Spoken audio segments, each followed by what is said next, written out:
Assalamu alaikum, and hello to DIY fans. Welcome back to our channel.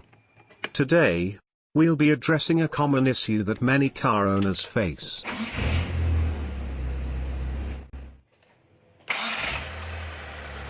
Have you ever felt your car shaking more than usual? Or noticed your vehicle doing an unexpected wobble while idling? With those vibrations traveling from the engine to your car's cozy cabin? To give you a clearer picture, I'll put a glass filled with water on top of the engine. Take a look at how the water in this cup reacts.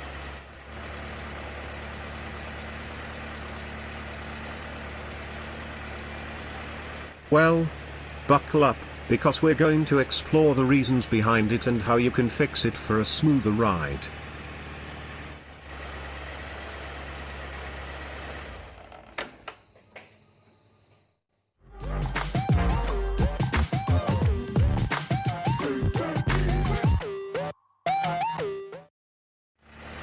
Feeling the car vibrate immediately upon starting the engine can disrupt your focus while driving. If you observe significant vibrations, shaking, or an unstable steering wheel during car startup, it may signal a problem with your engine mounting. This is the engine mounting for the Proton Wira 1.5. I'm going to swap out a set of it, and one set of the engine mounting has 4 mounts. Engine mounting not only supports the weight of the engine, it's also used to isolate the engine from the chassis to minimize vibrations.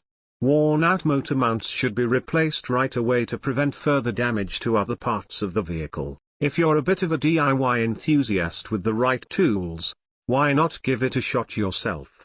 Not only will it save you some cash, but it'll also keep your car running smoothly. Ready to get your hands dirty with a bit of DIY? Let's get started on replacing the engine mounting. Use a hydraulic car jack to lift the car off the ground. Make sure to place wheel chocks behind the rear wheels to prevent any accidental rolling. Once the car is lifted, slide the jack stands under each side of the car. Then, slowly lower the car onto the stands. Give the car a gentle wiggle to ensure it's securely supported. Next, open the hood.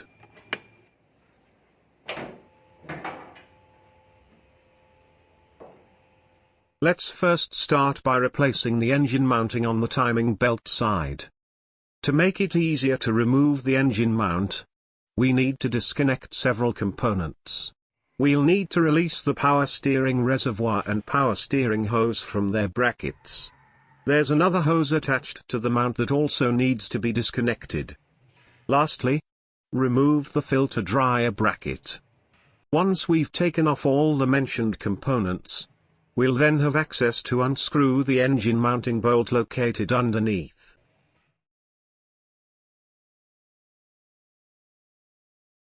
Before removing the engine mounts, I'll use a hydraulic car jack to support the engine.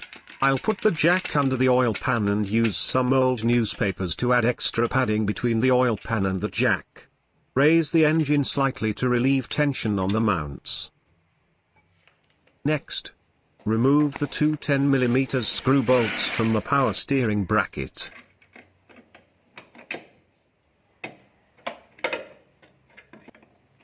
Remove the two 10mm screw bolts from the filter dryer bracket. Finally, remove a 10mm screw bolt from the power steering hose bracket. Now we start by removing on the engine side. Release the 14mm screw bolt and the two 14mm bolts from the engine mounting bracket.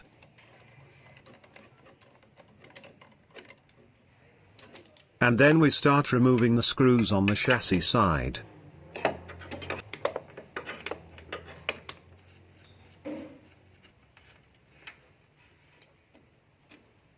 Underneath the filter dryer, there's a 19mm bolt.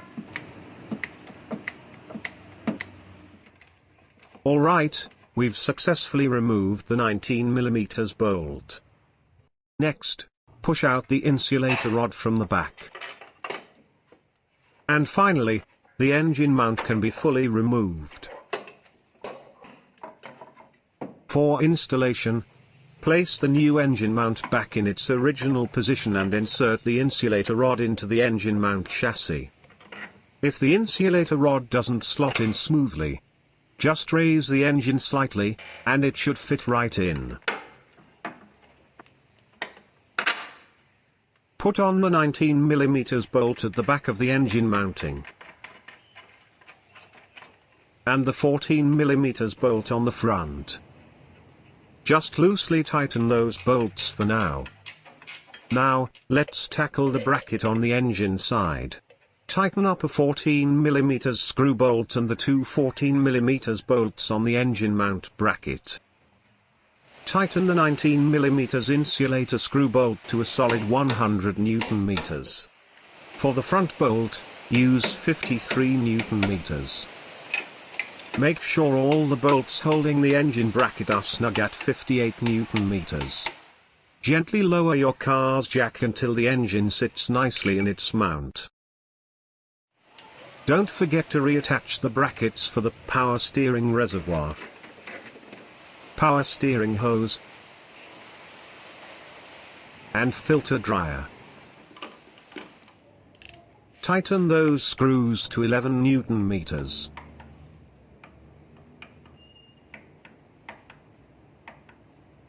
The engine mount on the timing belt side is now ready. Let's now focus on the engine mount located near the gearbox. To remove this mount, there's one screw bolt and one bolt, both with sizes 19mm and 17mm, that need to be loosened. Additionally, there are 4 screw bolts on the driver's side near the tire. Once those are taken care of, you'll be able to remove the engine mount on the gearbox side. Before doing anything else, use a jack to slightly lift the gearbox. This will release tension on the mount, making it easier to remove the insulator rod. Afterwards, take off the driver's side tire. As an additional safety measure, place the tire under the car. First, we'll take out the bolts on the gearbox side, then remove the chassis side. Grab hold of that 17mm bolt, and give it a twist anti-clockwise, to loosen the 19mm screw bolt insulator. Now, gently pull out the insulator rod. Let's loosen up those 4 14mm screw bolts. Those 4 14mm screw bolts are the final ones keeping the engine mount in place. Slide any wires out of the way, and you're good to remove the engine mount. If you look closely, you will see that the gap on the old mount is a bit wider than on the new one. Basically, as the mounts get older, they start to wear out. That's why it's a good idea to change all 4 mounts when the time comes, to keep everything running smoothly. Let's install the new engine mount.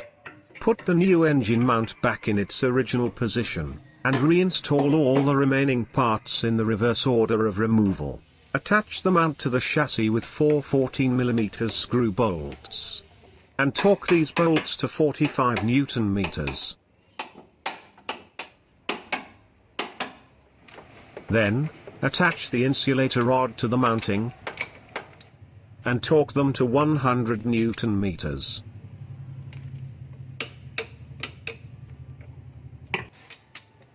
Lower the jack completely and remove it from underneath the vehicle.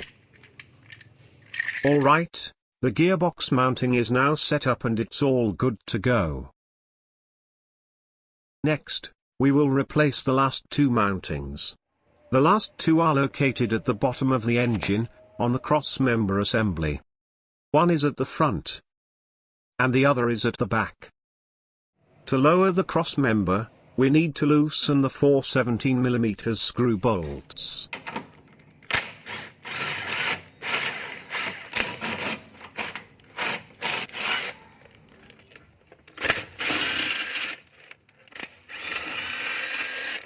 Remove the 14mm bolts from the front and rear mountings. Pull out the rear screw bolt and then the front one. After that, you can lower the cross member. Great, the cross member's now out. Let's get those final two mountings replaced. During installation, pay attention to the markings on the front and rear mountings. According to the Mitsubishi user manual, mountings with circular hole markings should be installed at the back, while those with square hole markings should be installed at the front.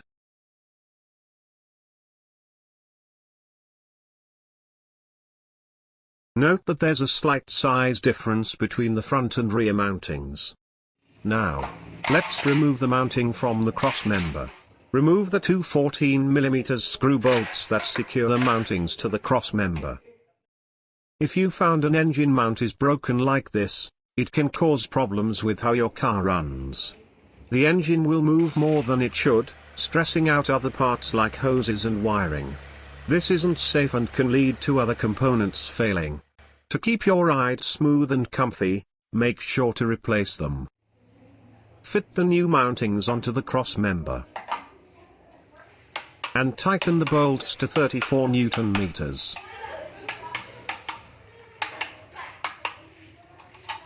To make installation easier, you can use a car jack to lift the cross member and move it into position.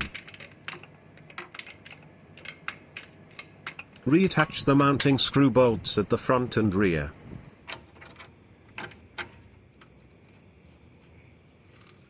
Ensure the cross member lines up properly with the frame and securely tighten all the screw bolts.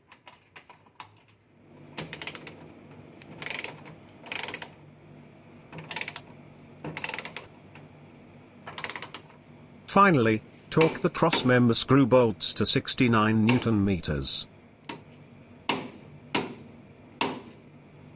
Torque the center bolt for the mount to 53 Nm. And there we go, the lower engine mount is installed. Now, let's reattach the driver side tire. Tighten all 4 bolts on the tire. And lift the car slightly, just enough to remove the jack. Now, lower the car slowly to the ground. Alright, we've replaced all 4 engine mounts on this vehicle. Time for the moment of truth, let's test the results. I'll fire up the engine. And I'm placing a glass of water on top of it. Let's see. There's still some vibration, but it's much better than before.